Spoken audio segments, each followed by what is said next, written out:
ගෙදර වැඩ කරන්න මම හදපු රොබෝට පිස්සු වැටිලා මගේම ගෙදර ඇතුලේ මාව අල්ලගන්න පන්නන්න ගත්තා. ඌට ප්‍රෝග්‍රෑමින් කරලා තිබ්බේ දකින ඕනම කුණු ගොඩක් විනාශ කරලා දාන්න. ඒත් මට අමතක වුණා මම එදා නාලා තිබ්බේ නෑ කියලායි. රොබෝගේ කෑලි එකතු කරලා මගේ ඇඟ මුළුල්ලෙම කුණු ගෑවිලා තිබ්බ එකයි. අන්න ඒ කරපු ලොකුම මෝඩකම දැන් මගේ ජීවිතෙන්ම වන්දි ගෙවන්න වෙන තැනට ඇවිත්. ඌගේ සිහිය ආපු ගමන්ම ඌ ලකුණු කරගත්ත ප්‍රධානම ඉලක්කය වුණේ මාව. මට හැංගෙන්න තැනක් තිබ්බේ නෑ. ඌට මගේ ඇඟේ කුණු දැනුණා. ඌ හෙමින්ම මගේ ළඟටම ආවා. මම බිත්තියටම හේතු වුණා. මට පැනලා යන්න කිසිම පාරක් තිබ්බේ නෑ. ඌ එකපාරටම උගේ වම් මත උස්සගත්තා.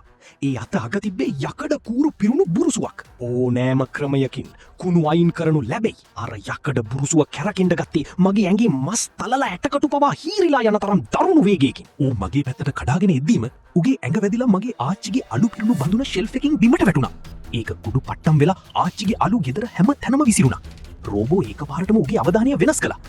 අලුත් ඉලක්කයක් හඳුනා ගන්නා ලදී. ඌ උගේ අනික් අතින් අර අලු ටික වැකියුම් කරන්න ගත්තා. ලැබුණු එකම chance එකෙන් මම උගේ ඇඟට ගෑවි නොගෑවි පැනලා දිව්වා. සමාවෙන්න ආච්චි. ඒත් ආච්චි නිසා මට බේරෙන්න තප්පර ගාණක් ලැබුණා. මම ගෙදර ඇතුලෙන් දුවන ගමන් හමුණු හැම මල් පෝච්චියක්ම පිඟානක්ම බඳුනක්ම බිමට දාලා කඩලා දැම්මා. රෝබෝව රවට්ටන්න ගෙදර තවත් කුණු ගොඩ ගැහුවා. ඒත් මම ඌව හැදුවේ නියමෙටම නිසා ඌ ඒ හැම කුණු ගොඩක්ම තප්පර ගානෙන් ෂේප් කරගෙන මගේ පස්සෙන්ම ආවා. මම එකපාරටම බාත්රූම් එකට දුවලා ගිහින් ෂවර් එක ඇතුලේ හැංගුණා. ඒත් ඌට මාව හොයාගන්න ලොකු වෙලාවක් ගියේ නැහැ. මම වටපිට බැලුවා. අතට අහුවෙන්න කිසිම දෙයක් නැහැ. ෂවර් එක දාන ටැප් එක ඇරෙන්න. මම ඉවරයි කියලා හිතුණා. අන්න ඒ වෙලාවේ මගේ මොළයට විදුලියක් හිටුවා වගේ අදහසක් ආවා.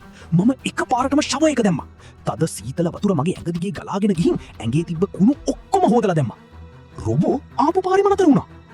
ඉලක්කය අතුරුදහන් විය. ඌ තව කුණු තියෙනවද බලන්න අනිත් පැත්ත හැරෙද්දීම ඌගේ පිටිපස්සේ තිබ්බ ඕෆ් කරන ස්විච් එක මට පෙනුණා.